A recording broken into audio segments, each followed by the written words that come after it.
Wow. Wow. You know what? When I'm looking back on this pick, when we both picked Alabama to cover, if you would ask me the week before, and I said this on the show, I would have probably taken Texas to cover. But I saw that play against Rice. But guess what? Rice just might be pretty good. Maybe food is pretty damn good.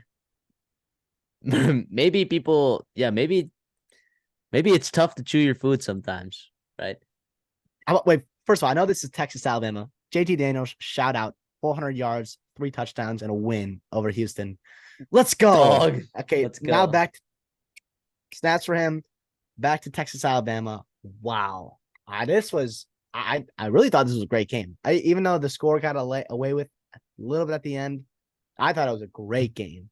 Back and forth, first 3.5 quarters. Great environment for Alabama, at Bryant Denny Stadium.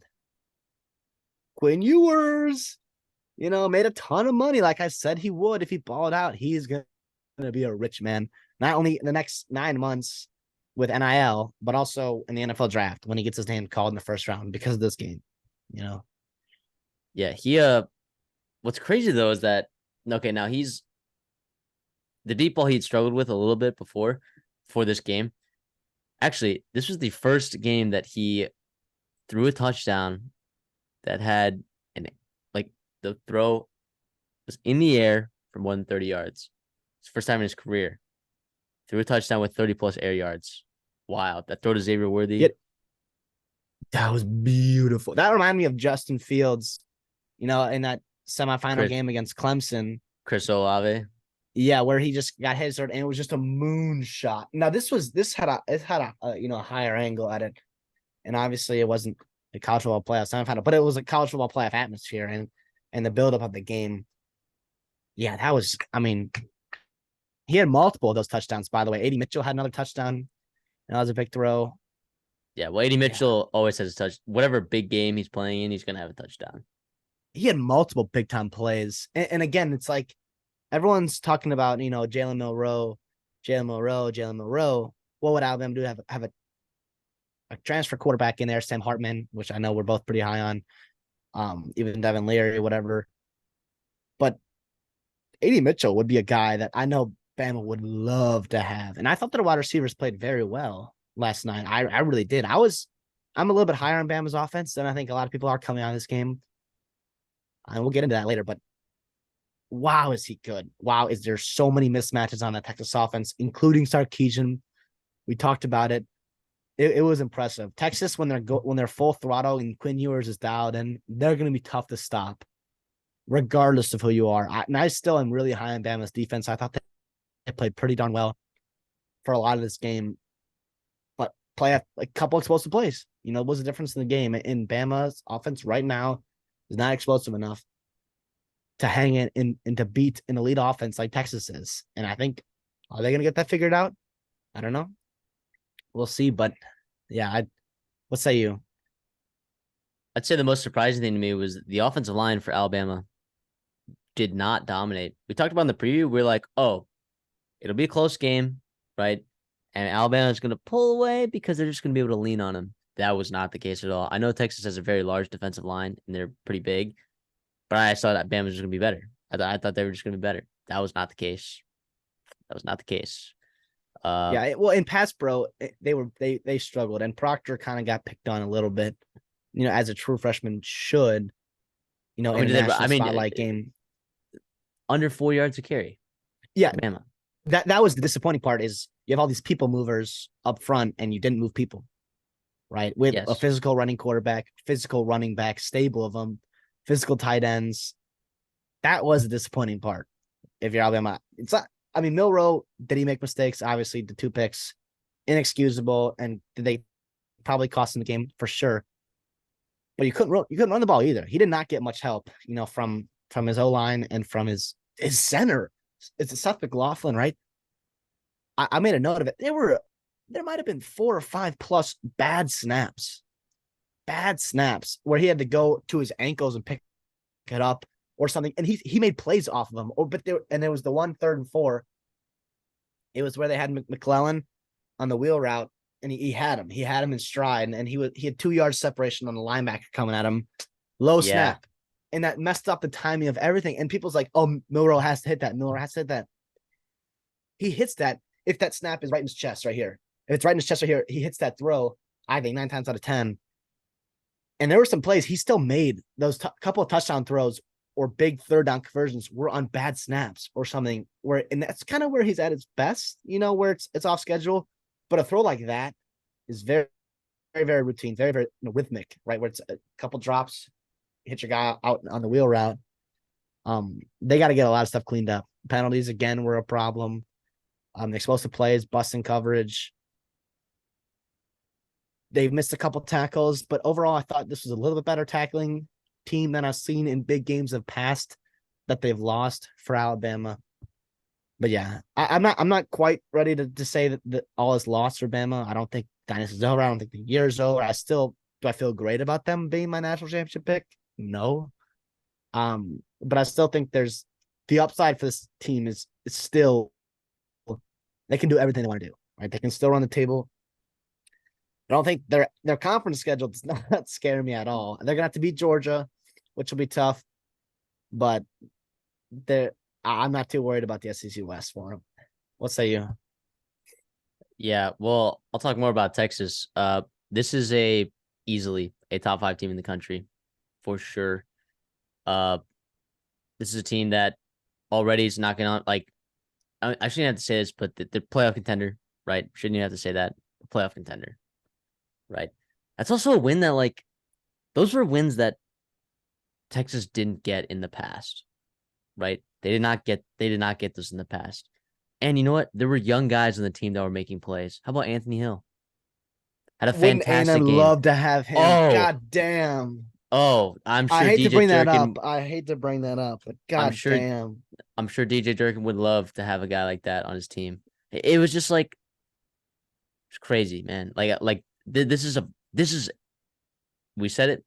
We both took over 9.5 wins. Texas is a very good football team. Yeah, and it's looking. We're looking pretty good right there. So I know we took Alabama to win the game, and Alabama minus 7.5. But now that we've seen this, right? Texas we know they can out physical anyone. They're more skillful on the outside than anyone. They have a stable running back that's pretty good. How about Jonathan Brooks? He was pretty good. He was pretty good. Physical runner. And defensively. Yeah, that key play on 4th and 1 or 4th and 2, whatever, that sneak. How about that? Did you see Quinn Ewers go up to him and say, I love you. I love you. There was a lot. Yeah. Well, not to interrupt you here, but there was a lot of talking about Quinn Ewers, more so from Alabama fans that I heard that I talked to, and talking about him as a leader and him not being a leader. And I was kind of looking to see if that was going to happen in this big game. And we know he gets up for big games. We know he played well against Bama last year in a quarter. I think he's played 5 quarters of damn good football against Bama. The first play of the game, or the first big, run where he had, and he dove forward instead of sliding, and it was very subtle, and it kind of just clicked in my mind, okay, he wants to win this game. He really does. And from then on, he played pretty damn well, and it seemed like his teammates really responded to him. Sorry, you can go. Yeah, I mean, that was pretty much it. Texas, I don't see any holes on this team. And they're deep. They're pretty deep, aren't they? They're deep. You get a team that's deep. They don't have any holes. Getting good quarterback play. And they have the best offensive play caller in the entire country. That is a team that genuinely, right? When you look at blue chip ratio, blue chip ratings, this is an indicator of a team that could, if you're disregarding blue chip ratio, I mean, look, pains me to say this. This is a team that could compete for a national championship today. We're talking about them being top 5 team in the country, potential playoff team. This is a team that could compete for the national championship today. This is a team that, if you were to ask me to pick 4 teams today to go to the playoffs, this would be a team of mine. And I think it would be a team for a lot of people, especially after yesterday. On the road, man. On the road. And look, Bryant-Denny Stadium, people knock it for not being an amazing environment, right? But for the big games, they get up for the big games. Bryant-Denny gets up for the big games. That was a rowdy environment, and it did not matter. And Alabama at home with all those penalties. At home. Yeah, Can't happen. and I'll say this too. I think Texas kind of let Bama stick around. I think they could have put them away earlier. Part of that's Bama being a really talented team, so part of that is Texas still having to learn how to play and dominate these big games, and I think they will do that. But yeah, I think you're so right. I don't want to compare them to any team because I think it's obviously their own team. Every year is different, and obviously that 2019 LSU team was dominant. But if you look at some similarities, based on those two teams, you got a hot quarterback, you get a dominant wide receiver core, stable running backs you like, elite, coordinators with Joe Brady and C. Sarkisian, and then you got a pretty opportunistic defense like Texas was yesterday.